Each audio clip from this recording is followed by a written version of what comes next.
on the thighs.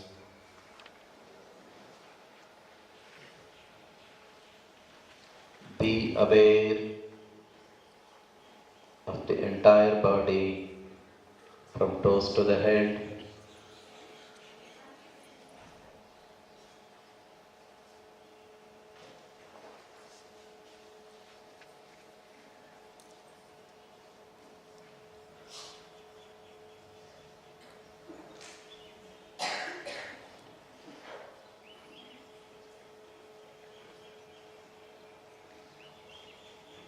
Once you feel steady and comfortable with the posture, slowly shift your awareness at the tip of the nostrils. Observe the natural process of breathing.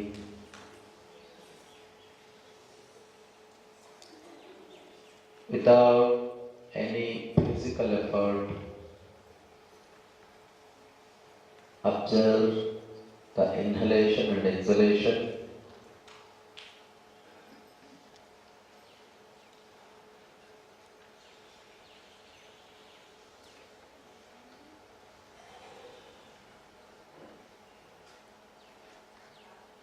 Slow down the breathing so that the mind becomes calm and quiet, tranquilized.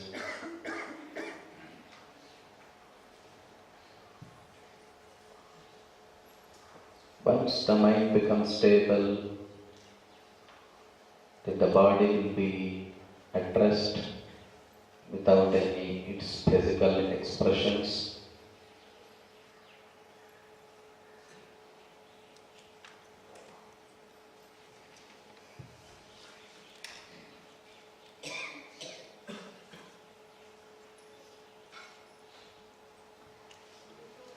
Let us be attuned to this beautiful, serene atmosphere.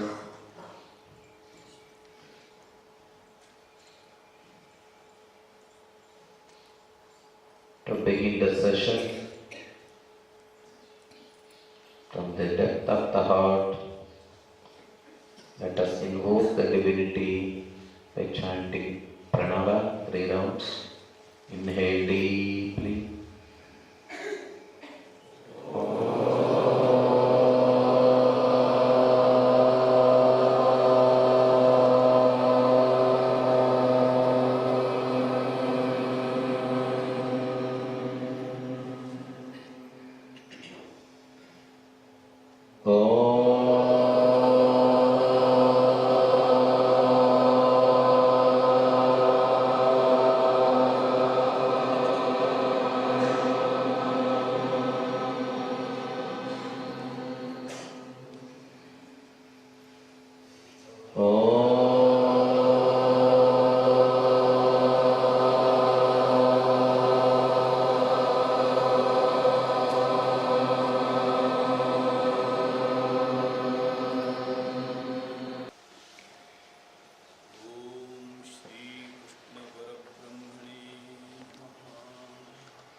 यं वैदिकाः मन्त्रदृशः पुराणाः इन्द्रं यमं मातरिश्वानमाहुः वेदान्तिनो अनिर्वचनीयमेकं यं ब्रह्मशब्देन विनिर्दिशन्ति शैवाः यमीशं शिव इत्यवोचन् यं वैष्णवाः विष्णुरिति स्तुवन्ति बुद्धस्तथार्हन्निति बौद्धजैनाः सत् श्री अकालेति च सिक्खसन्तः शास्तेति केचित् कतिचित् कुमारः स्वामीति मातेति पितेति भक्त्या यं प्रार्थयन्ते जगदीशितारं सः एक एव प्रभुः अद्वितीयः.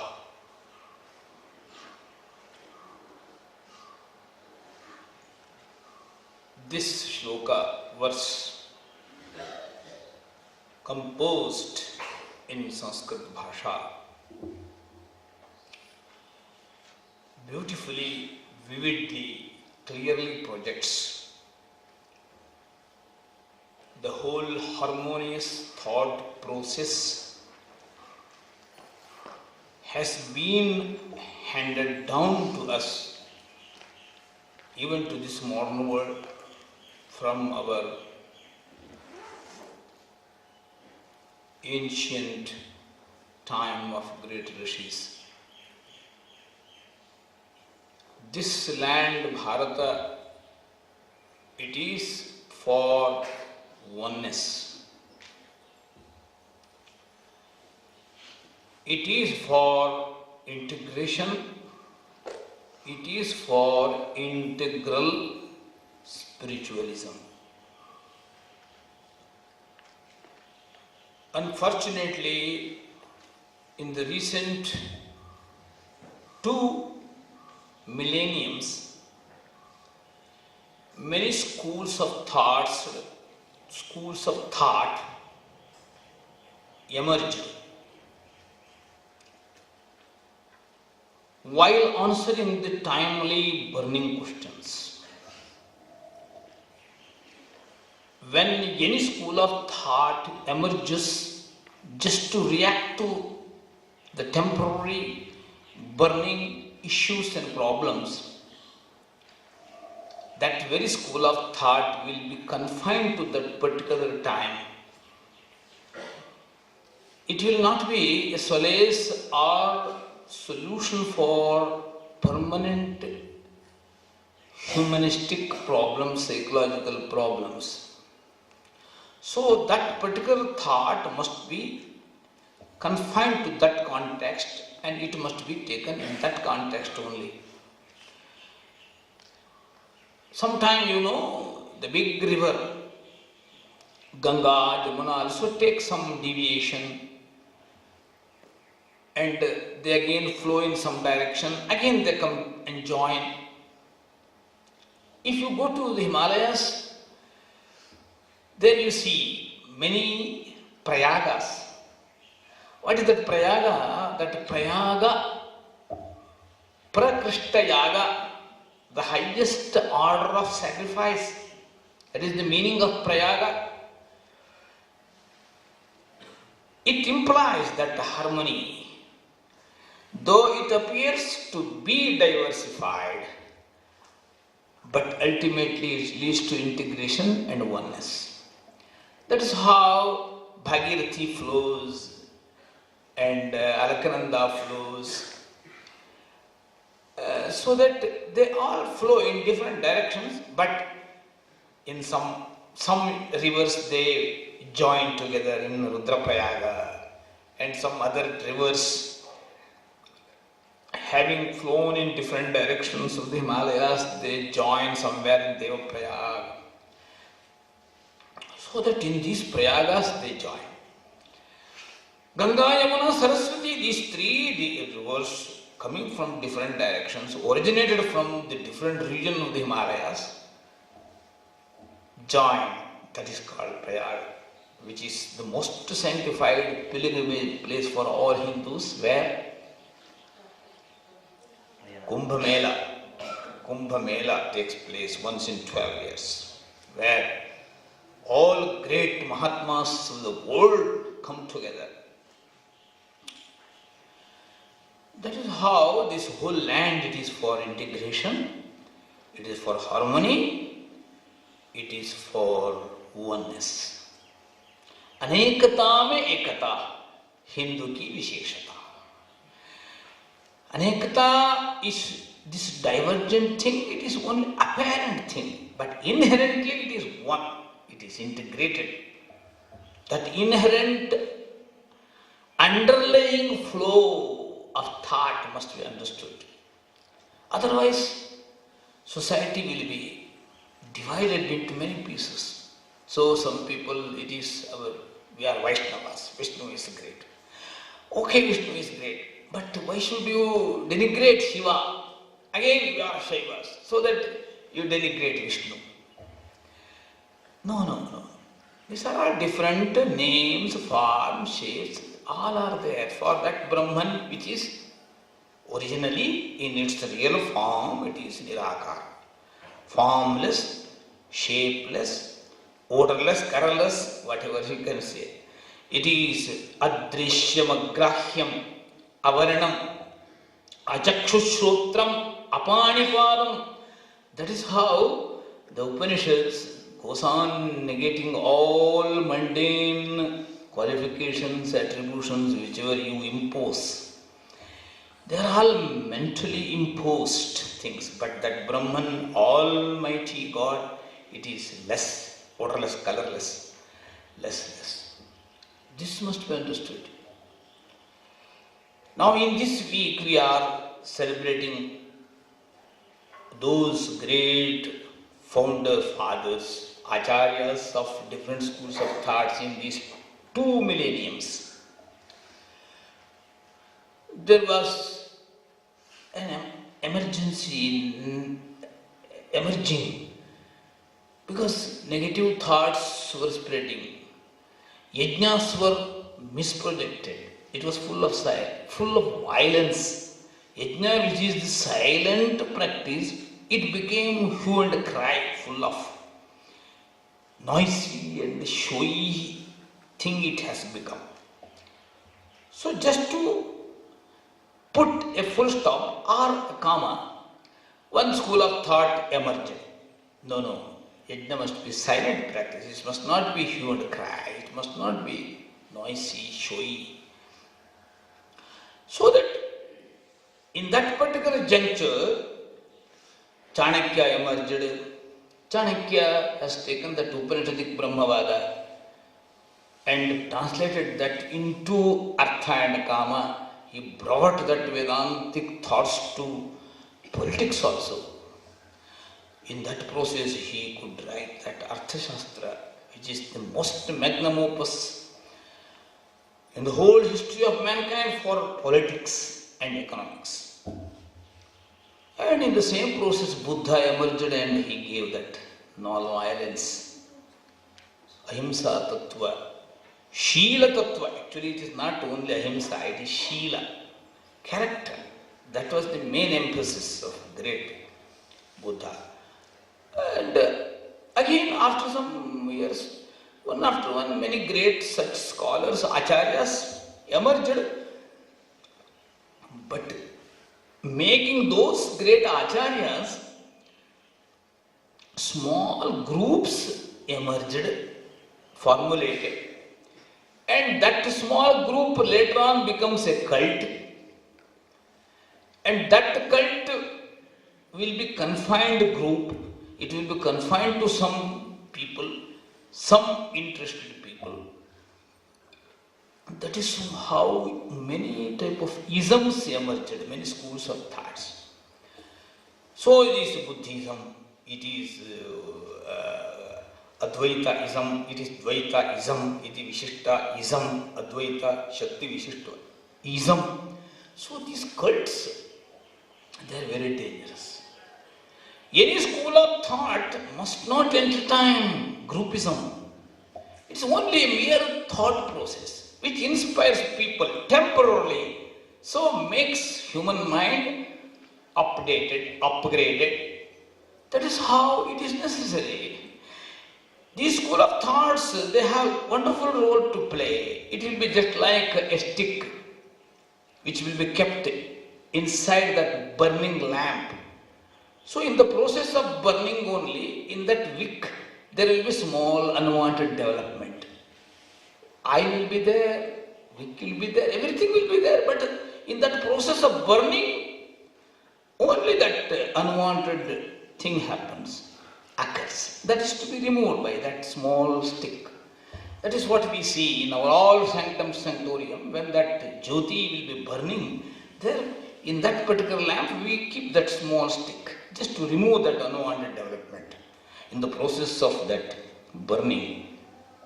That is how in the whole societal development or decline, these are inbuilt systems. Because we are all human beings, we think separately sometimes. We are preoccupied with our own thoughts. That is why groupism will be natural in all processes, in all structures. Whether it is organization or institution, groupism will be there. But group must be there, groupism must not be there. Here what happened? Groups developed. So some people, they liked the Surya Bhagavan, they worshipped Surya. And they have become Saura, cult. That is bad. Some were worshipping the Lord Ganesha. They formulated their own Ganapata, cult. So Vishnu cult, Shaiva cult, Ganapati cult, Ambika cult. So these modes of worships leading to a cult, it is very bad. How to avoid it?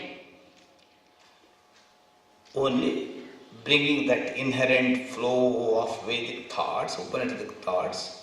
We have to eliminate all these timely upsurges, timely unwanted divisive upsurges. That is to be eliminated. So that now and then we have to bring that Saraswati of integration in flow, it is to be brought out. So while celebrating all these great Mahatmas, whether it is Basaveshwara, or it is Ramanujacharya, or Shankaracharya, or Madhvacharya, or Nimbakacharya, or Vallabhacharya, they are all acharyas. What is that meaning of acharya? Those who are there to give timely interpretation to the Vedas. Vedas they were seen by the great rishis. They are rishis. Vyasa was the last rishi. Later on it is Acharya Yuga, Acharya age in this 5 millenniums after Mahabharata. Post Mahabharata period means it is not rishi age, but it is Acharya age. This must be very clear for us. These are all Acharyas. Acharyas means they are there to interpret the whole Vedas. That is what Shakti Vishishtadvaita Parampara, Panchacharya Parampara it is called. All Renuka Acharya and Aradhyas, they are great Mahatmas. But their most beloved God was Shiva. Shiva was yogi for them. In the light of that great Shiva Yoga, they could develop their sadhana. It is great school, but it must not go to any ism, any cult. Again, if you come to Vaishnava, Ramanujacharya, great Mahatma, one who integrated the whole society, which was totally shattered into pieces in the name of caste, in the name of cult. He brought that Vishnu Tattva to integrate the whole society, particularly southern region, Tamil Nadu and Karnataka, on the bank of Kaveri, traveling along the whole river flow, he could purify human psyche, bringing that Vaishnavism. Who is Vishnu? He is Almighty, Vishnu Vyaptav. That Vishnu Tattva he brought to that common man level. That is how those great Alvars, Tamil Nadu, they started spreading that theory, integrating the whole society. Namma Alvar and so many Alvars, they are all devotees of Vishnu, but their main role was to integrate the whole society. That is how they could integrate the whole Tamil Nadu and Dakshina Bharata areas, where this casteism was the main impediment for the integration. In that context, he could revolutionize. Likewise, the great Mahatma Basaveshwara, who took that Shunya Sampadana Siddhanta propounded by great Guheshwara, that Mahatmas of Panchacharya Parampara, and that Advaita Bhava integration he could bring it.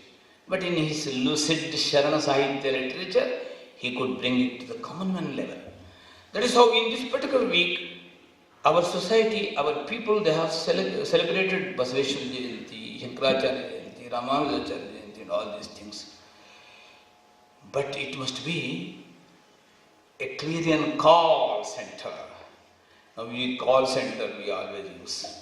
It must be call center for integration. In the name of Basaveshwara, in the name of Shankara, in the name of Ramanujacharya, we must highlight this integrating Vedanta Tattva. If you just study their literature, simply they give more importance and emphasis on that integration, Brahmavada. But they give different names, Vishnu or Shiva. And followers of that cult, they make their own compartments. And again it becomes a cult, it becomes a caste, and there will be disintegration. That is what happened. Now this is the high time in this 21st century, in the scientific century, science must help us to integrate. That is how Vedanta and Vijnana both go hand in hand and integrate the whole society in the name of Brahmavada. So while celebrating all this, so yesterday it was Shankar Jayanti, Ramanujacharya Jayanti being celebrated today everywhere now. This school of thoughts, this process of thoughts must go to the heart of common men, and whatever cacophonic thoughts, disintegrating tunes, tones, burning their hearts, that is to be transformed, this is to be tranquilized, and integration, integrating peace, integrating Shantivada, Samanmayavada, it must rule, it must spread everywhere. Otherwise, now we are in very so much dangerous condition. In the name of God, in the name of cult, in the name of yoga, in the name of yajna, every name used for disintegration. Now we have to go for integration. That message we must give from this university. Om Tat Sat. Hari Om. Please.